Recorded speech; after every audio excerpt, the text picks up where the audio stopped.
The scariest stories are the ones that are true. My family and I used to live in a rough neighborhood when I was a kid, 7 years old.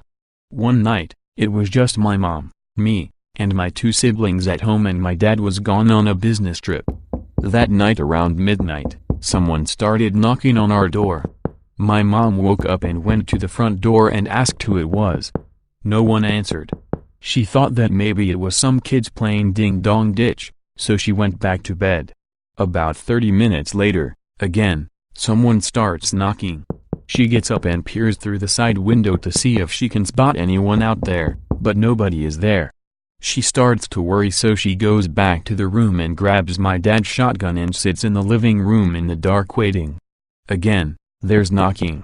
My mom begins shouting at whoever it is that she is going to call the cops, and that if anyone tries to come in, that she would shoot them. At about 2 a.m., the police finally show up and do a quick search outside of our house while we waited inside. After their search, they tell my mom that they had found a piece of barbed wire about 4 feet long next to the front door and asked if it belonged to my mom. She said that it wasn't hers and asked why. The cop told her it belonged to whoever was knocking on the door.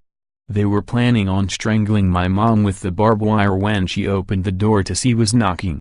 They said that she was very smart to not open the door to see who's there, otherwise that could have cost her life. The cops said that they'd patrol the neighborhood until morning and do a thorough investigation once there was daylight. That morning, as they were searching around the house, they found footprints leading around to the back of the house, leading up to my bedroom window.